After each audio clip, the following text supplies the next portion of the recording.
Voilà, fidèles téléspectateurs des Congo Canal 26, bienvenue dans votre numéro 100% catch. 100% catch, n'a pas manqué bino mingi, mais les quand même tous en a moins dit tout. Une ville, il y a province, il y a Lomami. Nous sommes à Lomami. Voilà, et nous parlons toujours des catch, 100% catch. Bon, nous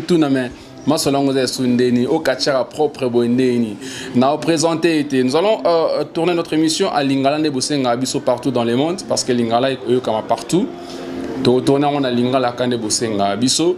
N'oubliez pas de liker, n'oubliez pas de vous abonner parce que YouTube a nous qu'on a bisoté. Après plus vous likez, plus vous abonnez, surtout à force.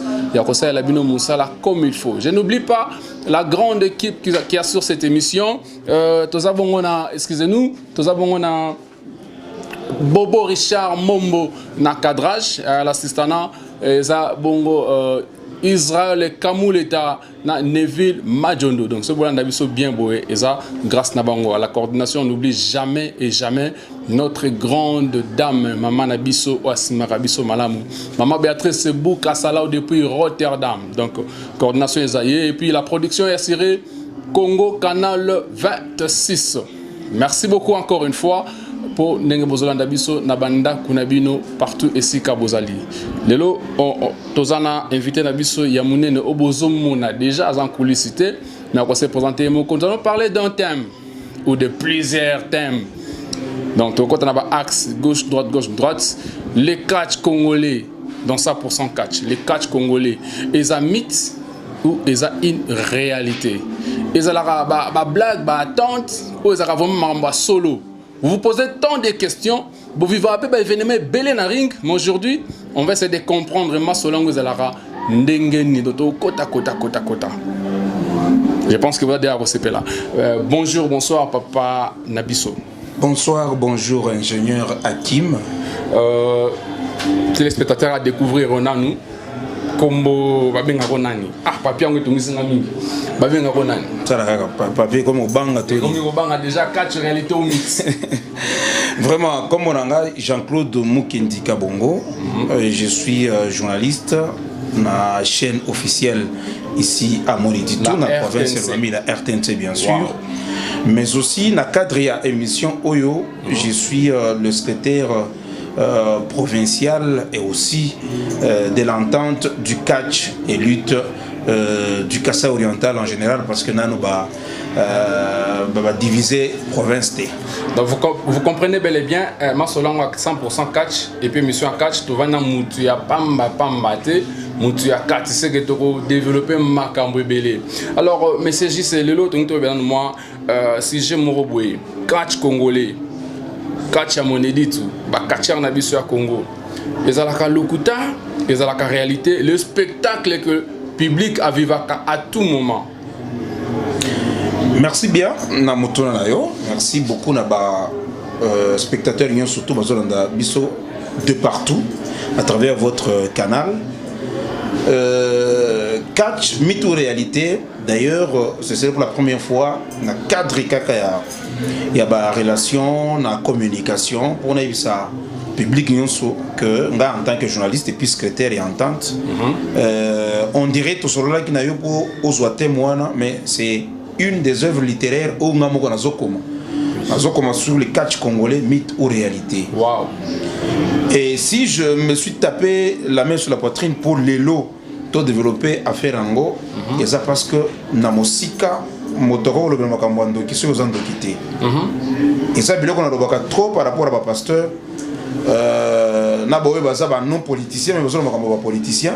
Nzoka yoza politicien te, on peut interpréter mal. Et ça n'a pas pasteur, baza trop dans la Bible, dans la religion, mais attention. Na kindoki mais tika la cosa la ndokité. Par là on go sabsonini. Na ina sabino que il faut que ça la kitoma. Kitoma na ndenge ya kotia misapi na pota.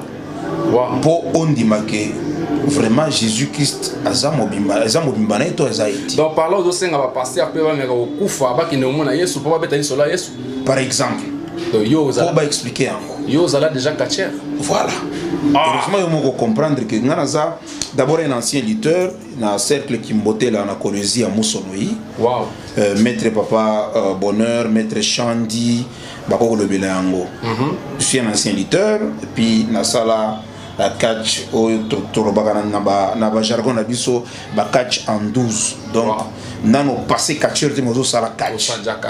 Vous comprenez tout ça là yango na Colosie et puis on s'est retrouvé ici au Kassai tout ça là yango et puis na zwa qui peut tout na ba moyen pour na futata chic na internat na bimi na Chilomba na Sainte-Hélène na i awa na monedi tout na bondi na gagné na Zimbongo na zone yo futa chic. Et par après, il a fallu beaucoup d'années pour Nakoma ou Nakomilelo. Et moi, question de curiosité. Oui. Vous allez toujours catcher ou est-ce un moment où Pasaka? En fait, on n'est pas catcheur, on le devient. Oui. On le devient normalement dans le cadre de discipline, normalement dans le cadre de sport. Il faut au sala 6 ans, il y a lutte, libre olympique, na gréco-romaine. Wow. 3 ans. Ce que si ici en Gonde, qu'est-ce qu'on a monde à passage à catch. On est single si comme cérémonie mon ko boyeba c'est la yona ba catcher ba grand catcher ba bazana place one pour ba passer yo au commence qu'on a 4 miso au monaka au bloc tout monaka na ring wana. Au monaka ka seulement na ring te mais au comprendre ne mo ki les autres tambour. Donc c'est dans ce sens là que to benga ka yango passage. Donc ça les lutte sur le physique. Et après physique, il y a maintenant la phase, il y a métaphysique. Il y a connaissance surnaturelle. Vous comprenez? Par là, il y a un écrivain congolais qui a commencé sur le fétiche. Il a défini le fétiche comme une puissance qui vous incorpore un féticheur et qui vous met au-dessus d'un homme normal. C'est autre chose par rapport à catch. Monsieur J, c'est une question. Donc, ce que tu comprends bien, sport et catch, en quelque sorte, c'est Bondoki. Bondoki mingite, c'est d'abord discipline. C'est un art. C'est un art parce que j'ai appris comment combattre. Oui. J'ai appris comment ça la prise, comment ça la technique, comment défendre. Mais étape, il y a initiation. Pour comment un niveau à comment la automone à Caneti Bondoki wana. À quoi ça sert? Au sali déjà 3 ans lobby à gréco-romain, 3 ans à libre olympique, ou comme déjà vrai sportif, et puis bah technique non sur la catch. Pourquoi tout comme reçu comme on a marolé avec Michopo? Apparemment, ils ont religion moro ya diable, on les connaît pas ba catch. Ndé auto lutter. Je me suis mis sur ce chemin pour te lutter comprendre le catch n'est pas forcément le satanisme.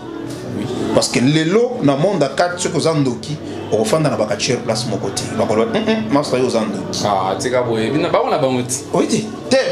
côté. Et ça, c'est l'initiation, parce que tout catcheur n'est pas forcément un féticheur. Expliquez biso initiation à catch na bondoki différence. Initiation à catch tant que ça 3 ans il y a lutte gréco-romaine et puis la libre olympique. Par manque il y a pas moyen. Par manque il y a pas infrastructure. Le monde il y a catch total parce que les lots référence ils a catch américain. Oui. Basant la structure union surtout. Ba dojo, ba salle, ba nini, ba moyen, ba poids, bloqué surtout basant yango. Et ça s'apprend comme une science. Colia, conserve physique, il y a même des psychologues qui vous accompagnent en matière de ça. Mais biso ba congolais parce que nous aimons toujours co-imiter Biloko Libanda. Yango, Yaidi, que je salue en passant, et Dingwe. La génération à Bango, ils ont compris que t'es biso dans l'infrastructure on a été. Les longs on a la catch. Botan na américain moto aye na brique à beti moto. Oui. Nzoka na liaka une fois par jour. Tu comprends? Maman Béatrice Bukasozo. Tarala. Moto à ça li catch, en fait à ça li lutte, mais à ça ba moyen surtout pour à se développer pour nous autres et se développer normalement. Et en gros, nous avons compris que choc à bouer. Il faut qu'il mette la main qui. Voilà. Ah! On comprend de ce qu'on. Nous avons bêtanga et logo bouer, on sentir le logo.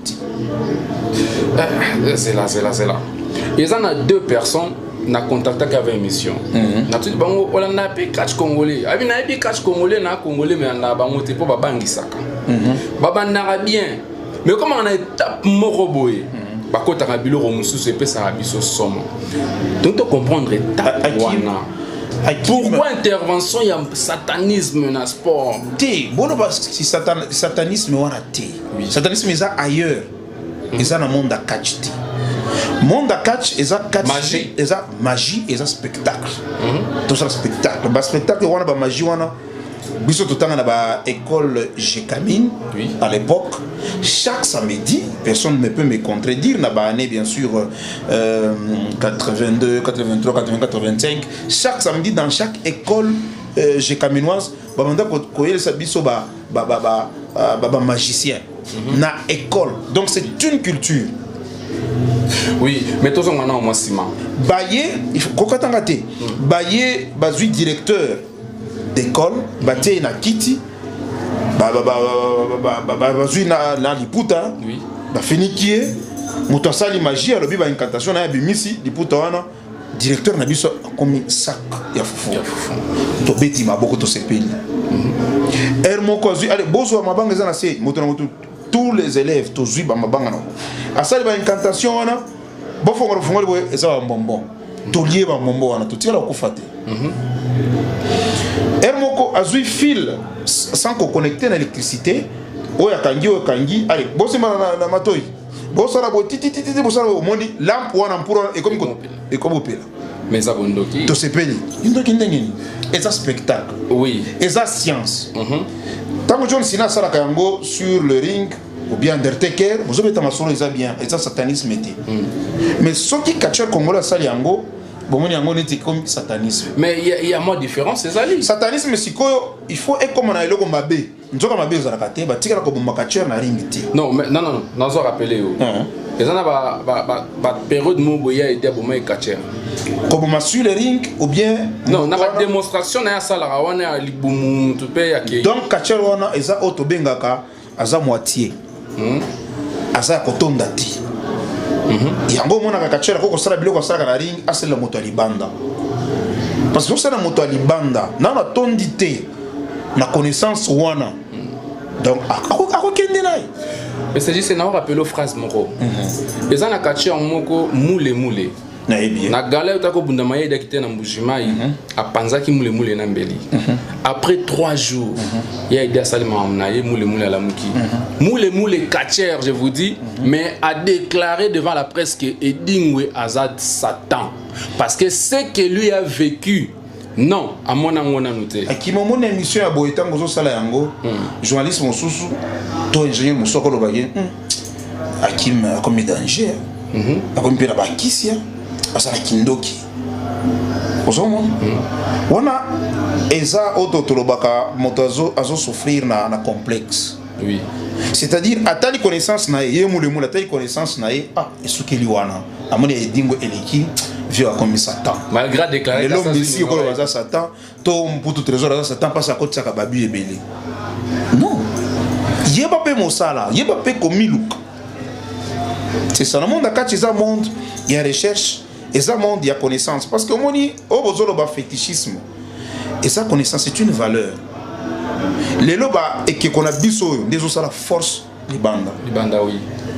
Dans mon monde la salle tout et vous savez biso kinine na ba vitamine ba nito melaka nzoka na ba nzete biloko eza na kati mais c'est là tout recadrer une émission oui et à peine là na ba galo tiko bunda na mois de jours yo tout monde ba démonstration belé oui ba micho pe bimi na mabumu ba comme si sauce comme ba sardine oui mais na ndenga kati to sola ki na ba kati ya mususu ba lobi soki to pesi bino misu justement tout à fait expliquez ce phénomène c'est-à-dire quoi ceux qui basent les cérémonies lobby obimi lutteur comme catcheur parce que bien comme vraiment catcheur bakote basali ba cérémonie wana comme la miso mine okomo mona oyo babilo bato mosusu basalaka ki sataniste wana okomo mona ozo découvrir bango yango mona ka basala nzembo mosusu bakachere wana tolinga bango te nzoka bayebi tozomona bango bulumu na bango tokotala azokosa ke aza mwana nzambe nzoka aza boye mena balingaka te mo affrontement wana esalam siko il faut battre ya kabino que non bato wana ndi bato mabe te tika na ba pasteur tozonga na métamorphose o esalima na ring eza bondokité eza nini eza spectacle donc ce que okomi catcheur okomi na possibilité il y a pour changer l'eau en vin. Je crois que parmi les premiers miracles à Jésus-Christ a changé maille comme vin. Mais Jésus a un pouvoir moi ya bonzambe c'est que mais na pouvoir il y a Jésus wana. Na yebisa que peut na pouvoir que ba kotala Jésus tango botamaki. Ils allaient que les trois mages. Oui. Les trois envoyés mages par Dieu. Envoyés par Dieu. Et ça va magicien minene bazali na mboka wana batindi bango bokende bopesa mwana bokasi wana. Donc, vous avez qui trois et il fallait n'attendre wana. Jésus ko azwa force wana. Azamwana nzambe botamaki, mazoina mon peuple wana ti. Mais maman c'est compliqué. Bon, le rôle au lobby donc le premier magicien aza Jésus. C'est le rôle les trois mages. Au lobby de Jésus. Na moni on ça affrontement entre christianisme na monde wana. Ce qui le va présenter un catcheur, yo MCJC, un catcheur à Télébina, un pasteur. Au ça la choix na. Choix par rapport à quoi parce que biso nyonso tozaka bakela mwanzambe. Non, par rapport à un mystère au seulement parce que les pasteurs bango baza selon la Bible le Bible baza représenter ensemble. Baza wana pour sauver les âmes perdues. Selon bango. Selon Bible na bango. Ouais. Parce que les catcheurs pasteurs bazo déclarer bango ce sont des satanistes. Par rapport à ce sujet entre les pasteurs et les catcheurs. Pasteurs à lobby, les catcheurs sont des satanistes et puis azo bunda ba bongo la mité mabaye pa Yesu. C'est-à-dire ba da bato mabe. Na ce qui pour la zana candidaté mais parce que na yebi et puis to yebi pe maele na bango. Vous comprenez? Jamais ko ça église ta moko to pasteur moko ateya atika ko bomoka mo mbongo te. Bobisa bango ba église nyonso kokoya. Mais ataye super le baka. Ba catcheur pe tango bazo sala. Ba catcheur non na mona Jésus tango sala ye moko azui mapa na mbisi ya kabola. A multiplier apesi bango ya zwa kiti. Ya pesa. Tango changer kilo en vin a pesa ki. Comprendre? Quand tu peux toujours senga mbongo, église peut toujours senga mbongo. Et ba moni que les autres sont catch zo salama, public et bele zo kenina catch. Ah, il faut tout ya kapoye pour tout récupérer kabango. Et ça guerre économique. Jusqu'à là on a comprendre le côté. Tu peux mutumo à comprendre le côté. Ozo défendre bondo qui a ba catcher devant bonzambe ou position nous en ondé. Et ça la catcheur, et ça la pasteur biso nyonso tozaka bakela mwanzambe. Diable tikala ko créer mototé. Mais mutamabe azate. Mutamabe tozana se ya mabele.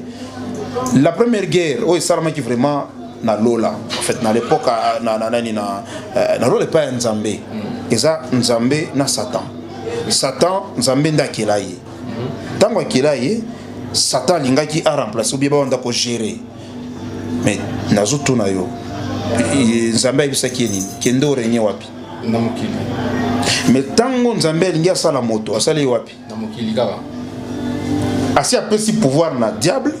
Kende orenye na mabele mais azui mabele a fabriquer moto mais aux sous pouvoir est diabolique c'est-à-dire tu as sous pouvoir à catcher non bon diable n'est pas égal à catcher non mais c'est pour te dire que Satan a ça na sia moto na sia ko robega za moto alikoloti likolo za ka ba angel bison tout ça na c'est ya moi nous sommes toujours les créatures sous l'emprise du pouvoir du diable il y a ngwata na Bible balobi yo ko renverser diable était ceux qui allaient bongo to sangisi ba église nyo sotumbele diable azala kali sous terre moto chaque jour moto ndongembela azala terre mais lelo oui je suis un chrétien catholique né et grandi à part catch ces personnes sport d'abord le catch j'aime ça et puis le foot et puis j'ai fait moi-même le karaté et puis self défense. Est-ce que vous s'est rappelé qu'à un certain moment il dit à qu'elle a déposé l'eau dans l'église et puis par après non, dans tout cas, ça se rappelle. À ça, on a bien un business.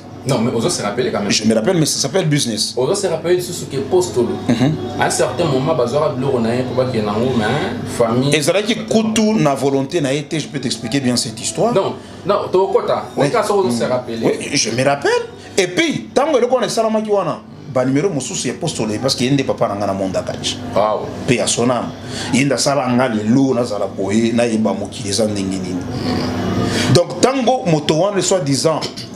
Mosali anzamba simba ki biloko wana tant to récupérer biloko nzoka ba numéro e ko bimasiko ko leka siko question na ngai ezalaki na suka boye effet ya edi to pe postolo ko kende ko déposer biloko wana epa ya mosali na nzambe et ikoloba te ki biloko wana ezaka mabe eza mabe te parce que yebi que et tout ça ka bato moko na pesa na mona force na ye mais ya idi za zo bunda l'année passée a oti na BG oui, ça ba combat moi na fils dingo danger ku tukoleka j'étais avec lui en connexion je vais ma solo oui je sais à quoi to beta na solo à quoi et tu vois un peu ça donc misala nzambe ba linga kabasa ba ibisa kabine biloko wana po bo se retirer na ba spectacle wana mais yebisanga mabeso ko yo akimo koti na monde catch bato babundi ba sala spectacle ngo babobimi bozo seka seka moto ale la kate na monde catch on a sacrifié on a tiré au sacrifié ah non non non non non non non non non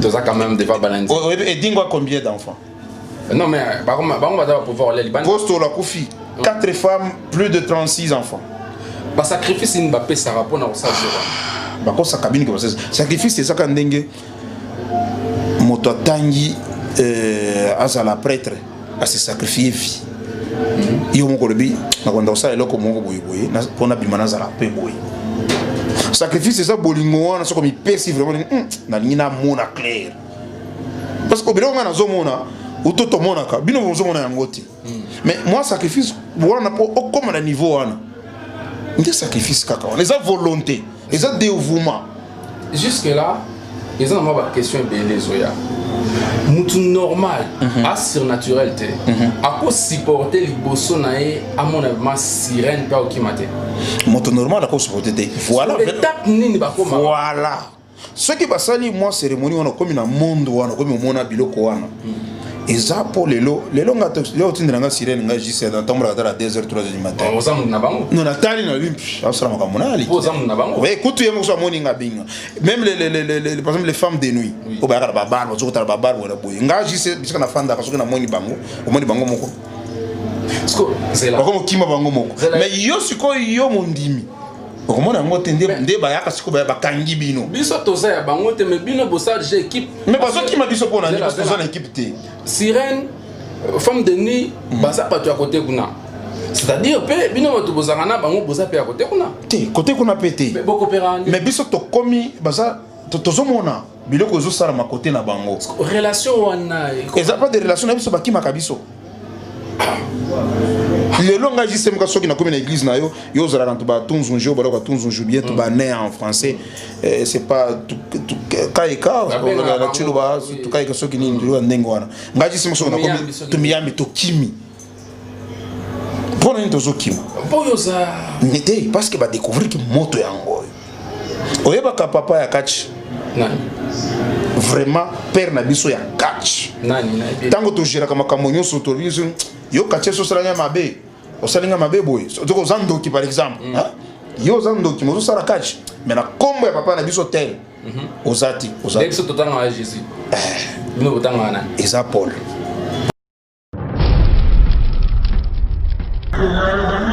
Thank you.